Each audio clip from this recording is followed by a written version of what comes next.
Assalamualaikum warahmatullahi wabarakatuh. Selamat pagi Ananda semuanya. Apa kabarnya hari ini? Semoga senantiasa sehat dan tetap semangat belajarnya ya. Untuk pembelajaran PKN hari ini kita akan mengawalinya dengan sedikit berbeda. Karena kebetulan hari ini adalah hari yang spesial untuk bangsa Indonesia. Ada salah satu tragedi yang tidak boleh kita lupakan dan kita akan memperingatinya bersama-sama hari ini. Sebelum kita lanjutkan, marilah kita berdoa terlebih dahulu dan membaca Al-Fatihah bersama-sama. Berdoa dalam hati dimulai. Alhamdulillah, berdoa selesai.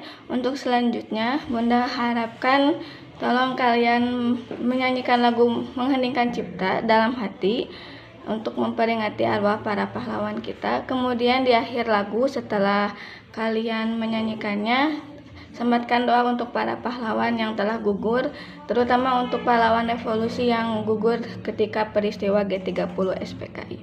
Mengheningkan Cipta dimulai.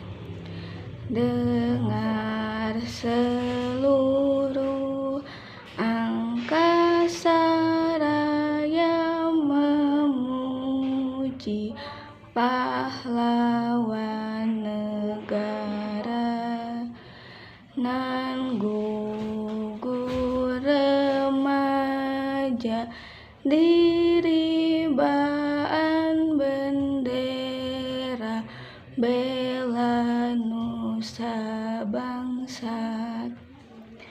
Kau ku kenang wahai bunga putra bangsa, harga jasa kau cahaya pelita bagi Indonesia merdeka.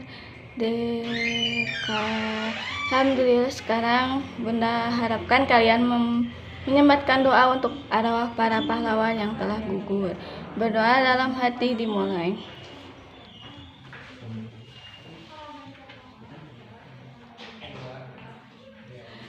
Berdoa selesai. Terima kasih untuk doa kalian. Semoga sampai kepada arwah para pahlawan negara kita yang sudah mengorbankan jiwa raganya untuk kemerdekaan kita.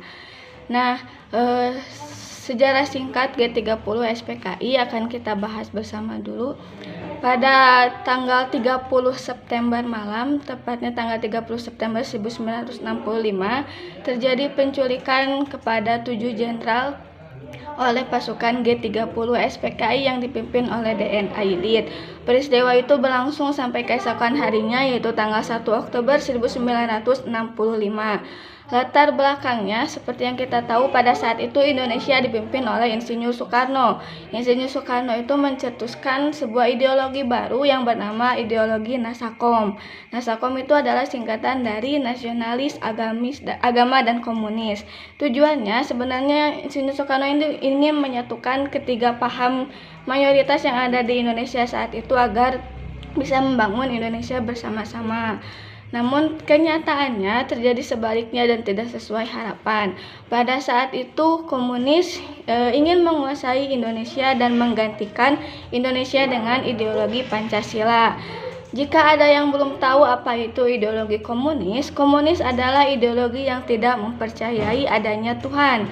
Jadi mereka tidak percaya adanya kekuatan Tuhan. Terus komunis juga menganggap semua yang ada di negara itu adalah milik bersama, tidak ada milik individu. Jadi misalnya di negara itu ada tanah, nah itu tanah milik bersama gitu, tidak boleh diklaim oleh hak individu. Jadi satu untuk semua istilahnya, tidak mengakui adanya kepemilikan individu, baik itu rumah, tanah, terus pokoknya semua sumber daya alam yang ada di negara itu adalah milik semua orang, bebas itu untuk menggunakannya. Nah, karena itu merupakan ada yang bertentangan dengan nilai-nilai Pancasila, makanya Indonesia tidak menggunakan ideologi komunis, tetapi menggunakan ideologi Pancasila yang berasal dari nilai-nilai masyarakatnya sendiri. Seperti yang kalian sudah pelajari di bab 1 sebelumnya, nilai-nilai Pancasila yang 5 itu.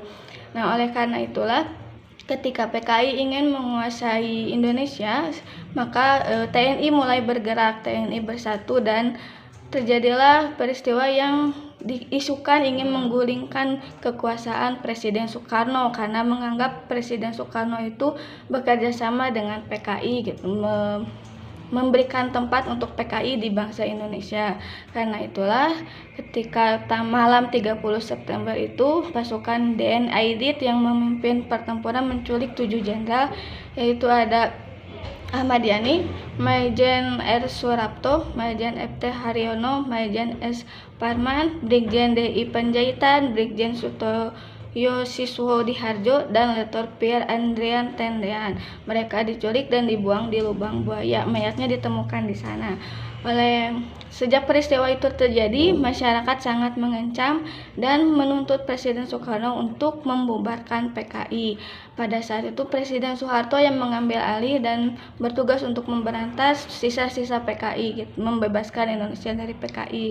Nah, peristiwa itu merupakan salah satu peristiwa kelam bagi bangsa Indonesia karena banyak jenderal yang terbunuh dan menandai kekuasaan keji komunis, dan Indonesia sangat mengecam hal itu. Sampai saat ini komunis masih ada di sekitar kita, bergeraknya secara diam-diam. Oleh karena itu kita sebagai generasi muda bangsa Indonesia diharapkan lebih memahami kembali nilai-nilai Pancasila, melaksanakannya dalam kehidupan sehari-hari, bukan hanya memahami pengetahuannya saja. Oleh karena itu, untuk mendalami peristiwa G30 SPKI ini, Bunda menugaskan kalian carilah salah satu biografi dari 7 jenderal yang terbunuh tersebut, tulis dalam buku. Pilih salah satu aja ya, tidak usah ketujuhnya. Kemudian kalian di bawahnya berikan sebuah janji, misalnya saya sebagai generasi bangsa Indonesia akan menghargai jasa para pahlawan tersebut dengan cara misalnya belajar dengan giat, terus akan mengetahui lebih dalam tentang sejarah bangsa Indonesia. Kemudian saya juga akan memperingati setiap hari besar nasional yang lainnya. Bunda tunggu tugasnya hari ini, maksimal sampai besok. Terima kasih atas perhatiannya. Wassalamualaikum warahmatullahi wabarakatuh.